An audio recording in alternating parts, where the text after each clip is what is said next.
good, YouTube? It's Michael B. Back with another video, man. Thank you, Jesus, for allowing us to be here another day. Before this video gets started, I've had a couple comments asking me what team am I going to be a fan of. I don't know if you say a fan, because I haven't learned enough about every team to just be a fan. But a team that I'm going to be keeping an eye on. Some people may not like it. I know, I understand. I got a lot of Canadian fans, but I'm very interested in the Panthers, bro. For the Panthers, that three-peat, I want to see, like, is it possible? Because I looked it up, and the last three-peat was in like 1980. I think it was 80 to 83. And so I was like, ooh, I would be interested in seeing that. Plus, you know, they lost Barkov and they lost somebody else. And I can't think of the Kachuk. Was it Kachuk? I think it was Kachuk. But yeah, that's gonna be very interesting to see. But I will also be keeping up with other teams such as Canadians, the Leafs. I gotta keep up with the Leafs. They were one of the first teams that I reacted to. And the Sharks. The Sharks, because they ended up being the last team in the league last year, and so that's gonna be very interesting to me, man. So without further ado, though, let's go ahead and get into this video, man. Hit that like button, hit that subscribe button, turn those post notifications on. Let's get into it. The 2025-2026 NHL season is right around the corner. Every fan, and this is what NHL fans must know for the 2026 season, the West edition. Base still has a glimmer of hope heading into the year, so let's break down what every NHL fan must know heading into the season West edition. The Colorado Avalanche. Sweet old revenge ended the Avs season last year with Mikko Rantanen turning into Wayne Gretzky and scoring a hat trick of Game 7 to eliminate his former team. Going into this year, though, they finally get to start the season with their captain, Gabriel Landeskog, healthy and ready to go. The expectation for this squad remains the same. Stanley Cup or bust for as long as Nathan MacKinnon and Cale Makar are in their primes. Both are the foundation of an... Dang, that's tough, too. I'm going to be looking at these teams and just thinking, because I like the I like the Avalanche, too, bro. Avs squad built off of crippling speed. This offseason, they brought in the human Sasquatch and Brent Burns to help the blue line, and the combo of Scott Wedgwood and Mackenzie Blackwood has provided a whole lot of wood and net while being a solid tandem. The same concerns for this Avs team, though, are still valid. Is their depth good enough to take them on a deep run? Not everyone's quite sold on that bottom six, and if injuries pile up like they did last year, the Avs could be relying on one line to do all the heavy lifting. Marty the Slim Shady Natris is also in a contract year. He looked dynamite with MacKinnon at times last season, and they're going to have to make a decision on him as well if there's a lack of commitment on his part. With all that being said, we've seen for years now what this team looks like under Jared Bednar. They're fast and ferocious, and they're led by some of the best players in the world, both forward and defensively. That alone puts them in the conversation for potential cup contenders every single year. As long as management can avoid another Rantanen situation, this year should be no different. The Nate Dogg is probably livid after last year's first-round exit. Their captain's back, and the Avs seem ready to roll. The Nashville Predators. The Preds absolutely swung for the fences last year in free agency and inadvertently became the most expensive retirement home in the league. They were a complete disaster, losing 22 of their first 29 games and were completely out of it by December. No U2 trip to the Sphere was saving this team. Age and cap stress are indeed a problem still. The average age of players locked in beyond next season is 31.7 years old, and more than half the cap is eaten up by just 7 players. Offensively, they were shite, being ranked 31st in the NHL. And defensively, they were just as bad, being ranked 27th. Being older and slower, their tenacious forechecking game that made them so good in the 23-24 season took a big step back last year due to the team's lack of speed. As of right now, looks like Coach Andrew Brunette is going to get another year to try and come up with a system that better matches his current roster. Now, you combine that with the Roman Josi health status being up in the air, the Preds are a team that look like they're heading for some rough years down the road. Yes, if all their older guys can turn back the clock, they can potentially sneak in. But with how fast and structured teams are becoming in all 3 zones, I think if I could go to a game, I think Nashville would be the closest to me. Keep up with the Panthers standard. I just don't see Nashville making it to the playoffs, unless, of course, they go to the Sphere. Then I'm completely wrong. The St. Louis Blues. Now, the Blues were a fascinating story last season. After they started the season off slow to a 9-12-1 start, they asked Drew Bannister what the shape of Italy was. He got the boot, and in came coach Jim Montgomery. Tactically, he transformed the Blues. At first, bro, I haven't heard that in so long. So I play video games, and on the game, it used to be like, "What's the shape of Italy?" And then you kick somebody out of the party. That's to funny. Be a much more involved team with all 5 players on the ice. And then things clicked right after the Four Nations tournament. The team went 18-2-2 down the stretch and went on a franchise record 12-game win streak to sneak into the last playoff spot in the West. They ended up getting Winnipeg and damn near made Connor Buck look like he was having a midlife crisis. And if it wasn't for an insane game-tying goal with 2 seconds left of Game 7, the Blues were likely heading to the second round. But they didn't. So this season, they'll look to avoid the slow start entirely with a full camp with Jim Montgomery as coach. Overall, they got good depth and they got young pieces coming in, one of them being Jimmy Snuggerud. Other than having one of the best damn last names in hockey, he's showing that he could be a big part of St. Louis's future. They also got big game Binnington, who is forever doubted by everyone, but he finds a way to win the big one. Their mobile back end is a very nice fit of a Montgomery system that asks a lot of his defenders to get active in all 3 zones. I like the Blues, I like their coaching, and I think you can expect them to be a playoff team again this season. The Utah Mammoth. The biggest news is that the Utah... Oh my goodness. How long is this team? Whoa. But I kept seeing Utah, but I've actually never heard of this team. Name brands are dead. They finally have a name coming into the season. They are the Mammoth, and they seem ready to make some noise. Last year was the first year of their existence, and even though they had stretches where they showed promise, the consistency wasn't there. However, another year of growth and some nice additions in J.J. Peterka up front, along with Nate Schmidt in the back, could mean that Utah is ready to take another step. Last year, they were one of the best rush teams in the NHL, and that's because they got some young, lethal weapons in Dylan Guenther, Logan Cooley, and their captain, Clayton Keller. Keller doesn't get a lot of love for being an absolute star because before he was in Arizona, now he's in Utah, but he put up 90 points in 81 games. He's crafty, he makes the players around him better, and he's the captain leading this team. And even though this team missed the playoffs, they ranked 5th in the NHL in terms of expected goal differential. Their offensive fluidity and 2-3 system, when it got cooking, made them a dangerous threat in the O-zone, but the results didn't fully materialize into wins. As with most teams, goaltending will be the biggest question mark for Utah. The duo of Karel Vejmelka and Vitek Vanacek are good enough to screw you out of winning a week in fantasy out of nowhere, but Utah needs them to be both consistent enough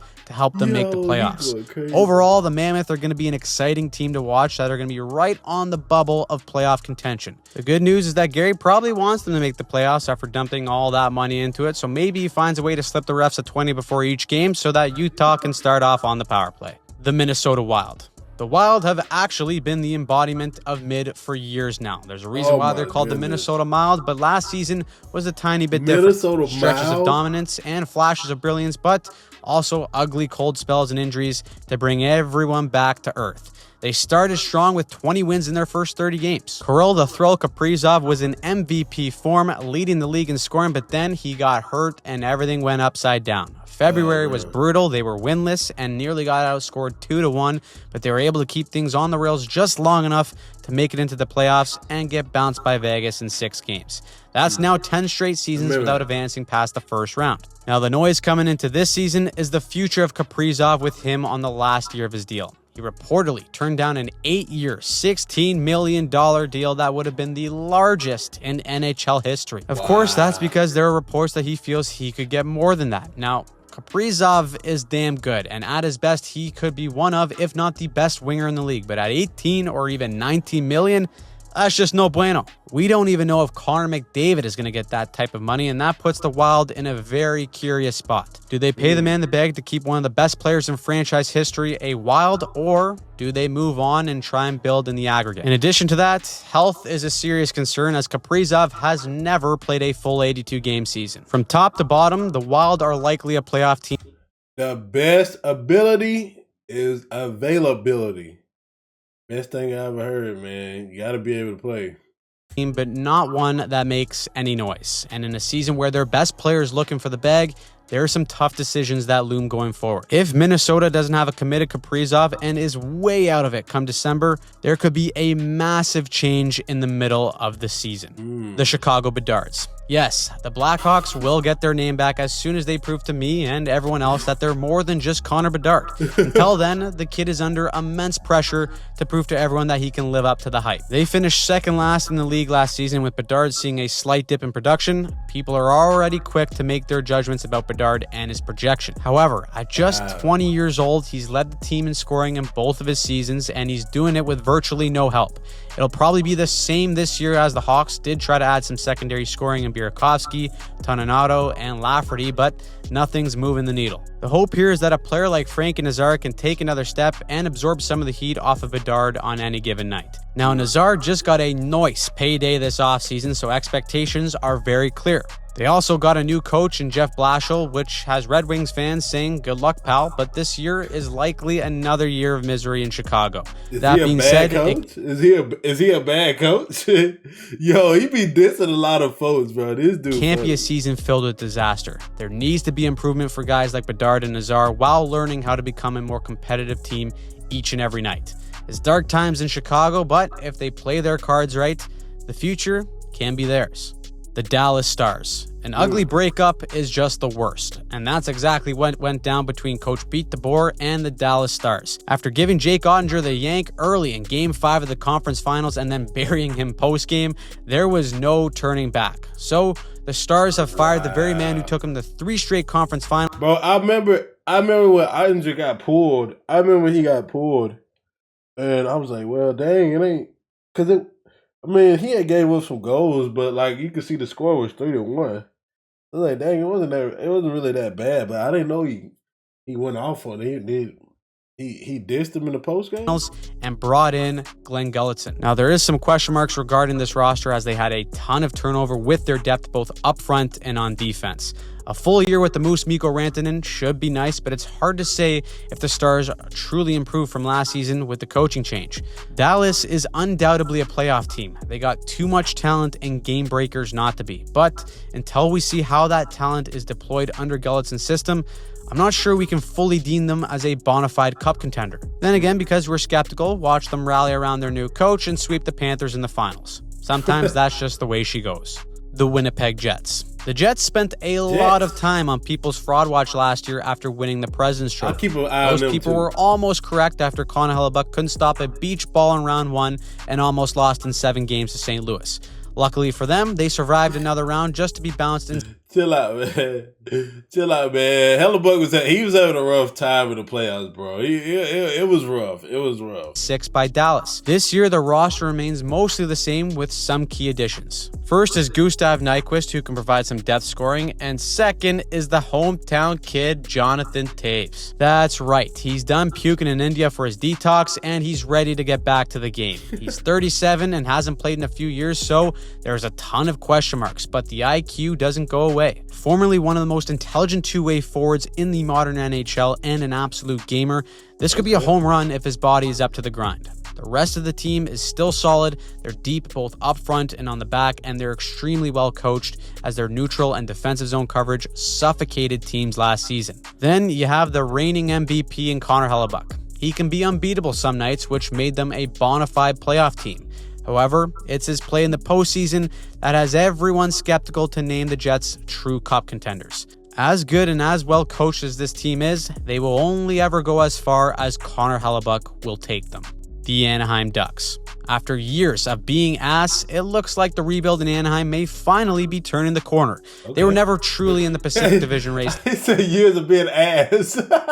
last year, but they found consistency, avoiding long skids outside of one 5-game losing streak. They jumped from 59 to 80 points last year, which was the biggest improvement in the West, and it was driven largely by a strong second half. Perhaps the best young defenseman that no one knows about is Jackson Lacombe. The East Coast bias has kept this kid's name under wraps, but that won't be the case for long. He logged over 22 minutes a night, had 14 tucks, and he's got the ability to dictate the pace of the game. At 24, he's only going to get better, especially as the Ducks improve around him. Now, even though their young studs in Mason McTavish and Uncle Leo Carlson caught fire late in the season, their offense was still one of the worst in the league, being 30th in the NHL, and they were historically bad on the power play, clicking at 11.8%. That is god-awful.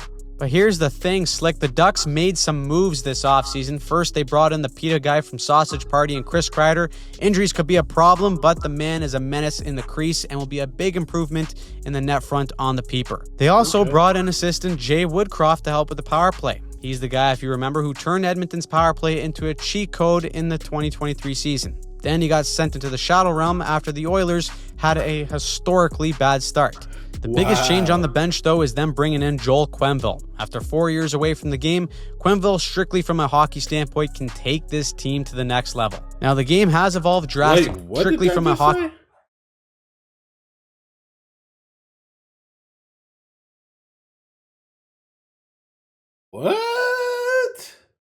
standpoint can take this team to the next level. Now, the game has evolved drastically in a short 4 years, but he was at the center of turning a young Blackhawks team into a dynasty.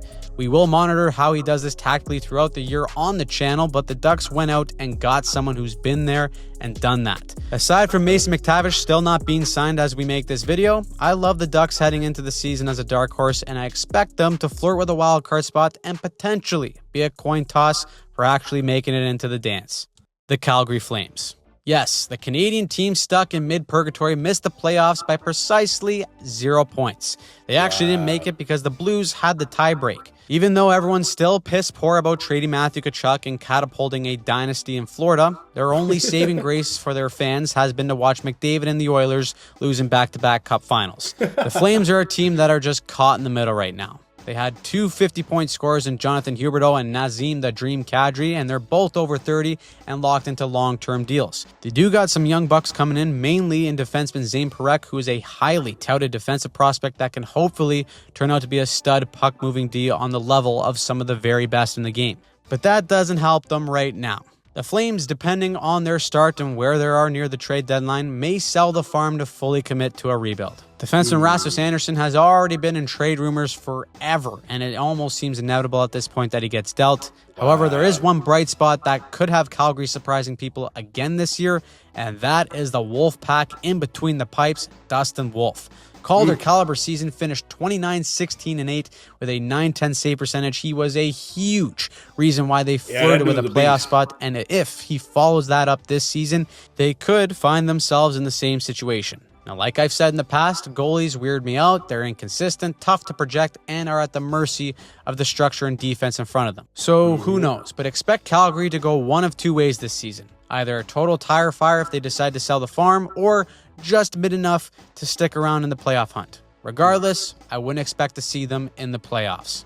The LA Kings, who, for the duration of this year, are property of the Edmonton Oilers. 4 straight first-round exits to the Oilers means they've lost ownership of their own damn team. It's hard what to make of this Kings team because they got some really young good pieces in guys like Quinton Byfield and Brandon Clark. But former Oilers GM Kenny Holland may potentially be an Oilers spy and an inside man because their summer was an odd one. He did pick up some decent depth in guys like Joel Armia, Andrei Kuzmenko, and Corey Perry. Yes, having the 800-year-old spring chicken all but books you a loss in the Cup final. However, Perry unfortunately 800-year-old spring chicken is crazy. He suffered an injury during camp that will keep him out for the foreseeable future. So that's no bueno. And on top of that, the Kings' once solid D-core has changed as they let go of Vladislav Gavrikov and Jordan Spence, only to replace them with the best damn defenseman we've ever seen in Cody Ceci and Brian Dumoulin. Now, the biggest strength for the Kings last year was in between the pipes in Darcy Kemper. A .922 save percentage had him as a Vezina finalist, and they're going to need him to be that good again if they want to have a chance. Expectations for this team, well, it's either losing the Cup final thanks to Corey Perry or get eliminated in the first round by... What did Corey Perry do to him? What did Corey Perry do? Oh my God, bro. That's why I love these videos, bro, because he takes so many just stray shots at people that I don't understand, but I would love for people to explain it to me. The Edmonton Oilers. Both of those options end up with the Kings falling short in the playoffs, which is likely going to happen. Side note, Adrian Kempe is one of the most underrated weapons in the league, and with him in a contract year, look out for that monster. The Edmonton Oilers. Oh, what a time it is to be an Oilers fan. Connor McDavid watches on full display no matter what until he decides to re-sign. Back-to-back heartbreaking losses in the Cup final to the Florida Panthers is enough to turn Connor McDavid into the Joker and on a path that is driven by one desire, and that is to win. There's been a lot of turnover in Edmonton. Guys like Kane, Arvidsson, Skinner, Perry, Brown, Klingberg, and Derek Ryan are all gone. That's a good chunk of their depth, but they felt they needed some fresh and younger blood. Going into this season, they are relying on some younger pieces to fill in. Wow. I've actually never heard of none of these names. 2005, 2004, 2004, 2004, 2003. Golly. Dang, boy. And I was born in 99. But these some young bucks right here, man. And that's a big question mark as well. However, as the time I'm recording this video, the Oilers have still not found an upgrade in between the pipes, as Stuart Skinner is still the starting goalie. Yes, it is crazy to think that a guy who's led you to back-to-back Cup finals isn't good enough to take you to the next level, but consistency has been an issue, and a few times in their playoff run, they've had to go to Calvin Pickard to save the day. Skinner can be really damn good and not so good. He's the Carey Price Vesatoskala hybrid that can help Edmonton, but just hasn't proven he can get them over the hump just yet. Wow. The current goalie tandem finished 16th in the NHL last season in overall save percentage, and that is the very definition of average, and Edmonton can get away with it because of their lethal offense and decent defensive game. As long as Leon Draisaitl and Connor McDavid are on the same team, the Oilers are a threat to go all the way. Yeah. But the unknowns are stacking up, and who knows what will happen if this team takes a while to gel and doesn't get off to a good start. The Oilers have started the last two seasons off horribly, but turned it around in the best way possible. If that happens again this season, and with all the noise and uncertainty of McDavid's future, there could be fireworks and drama in Edmonton. This could be the last dance for McDavid in Edmonton, and I fully expect him to sort it out and be a cup contender this April.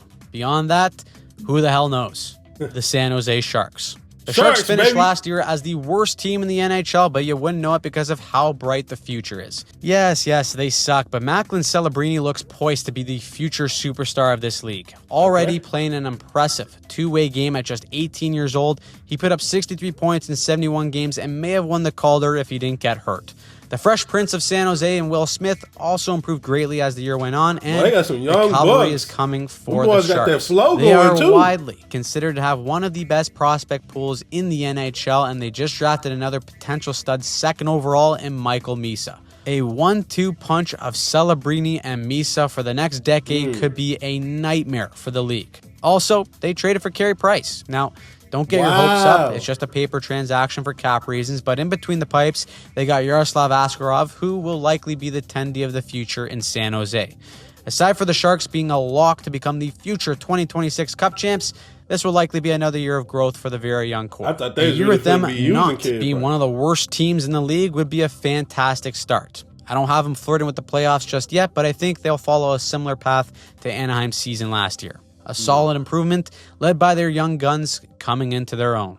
The Vancouver Canucks. The Canucks easily take the cake last season for the most dramatic team in the league. The year before, they took the Oilers to 7 games, even had them on the brink, and then they fell short. Then last season came around and everything went wrong. Thatcher Demko wasn't healthy. There was all the drama with Elias Pettersson and JT Miller, which led to Miller being shipped out. People thought that would actually fix Elias Pettersson, but he still struggled afterwards. Quinn Hughes was also battling something all year and still almost dragged the damn team into the playoffs. It was a noisy circus from top to bottom. So the team said see ya to coach Rick Tocchet and brought in Adam Foote as the new head coach. This season is monumental for Vancouver and the future of Quinn Hughes. Hughes' contract is up after next season, but there's a lot of noise surrounding this situation. You got his brothers coming out saying they would love to play with him. Quinn has even said himself that he'd one day like to play with his brothers, and with 2 of them already in New Jersey, well, talks are already heating up. It is imperative that Vancouver shows Quinn that they can and are ready to win now. They've added Evander Kane in the offseason. Elias Pettersson has apparently put on some muscle, and everyone is hoping for a huge bounce back year. I think if Thatcher Demko can stay healthy and get back to form, Vancouver finds a way back into the playoffs. Also, to spice some things up, the Canucks should just totally throw a tampering charge at New Jersey, because why the hell not? The Seattle Kraken. Yes, the forgotten expansion team that is unfortunately stuck in mediocrity without a superstar. They fired coach Dan Bylsma and brought in Lane Lambert while also picking up Mason Marchment and Ryan Lindgren. Is that enough to make them a playoff team? No, I don't think so. Like every new coach, though, it brings in new systems, and with the Kraken's current roster, they will need to win games by committee and team buy-in. The offense was non-existent last year as the Kraken ranked 29th overall in 5-on-5 expected goal share. Going into this season, the former 2021 second overall pick in Matty Beniers needs to show more offensively for this team to really take another step. For a young player, he's always been excellent on the defensive side of the puck, which at times has limited his offensive impact. Nothing wrong with that, but Seattle doesn't have the offensive horses to make up for it. That's where they need their other young bucks in Capo Caco and noted stare-down contest winner Shane Wright to take another step this year when providing offense. If all that happens and Seattle can be a four-line team, they may sneak into a wildcard spot. That is a tall ask, though, and I think they likely fall victim to the same fate as last year. Too good to suck, not good enough to get into the playoffs, which leaves them in the worst spot in sports for building a team for the future. The Vegas Golden Knights. Vegas injured reserves have been replaced by Florida and actually have been outlawed by the league for this upcoming season. So, eager to find another way for people to hate them, they landed the big fish and signed superstar winger Mitch Marner. Last year, Vegas looked like a contender, but were swiftly outclassed by Edmonton in 5 games during the second round. Now they've added a top 5 winger in the league who can play on both sides of the puck. Tactically, Marner will fit really well with Vegas' system. His anticipation is top-notch for stopping breakouts on the forecheck, and his skill will pair very nicely with Vegas' transition game, especially with a player like Eichel by his side. This sets up Vegas to have one of the deepest four-line teams in the NHL. However, it does come with a big blow on the back end. Their number 1 defenseman in Alex Pietrangelo is likely out for the season, announcing that he's stepping away from hockey. Vegas is without a doubt a playoff team, but the question mark will be how deep can they go? Maybe Marner gives everyone the double bird in Toronto and wins the Conn Smythe en route to a Vegas Cup.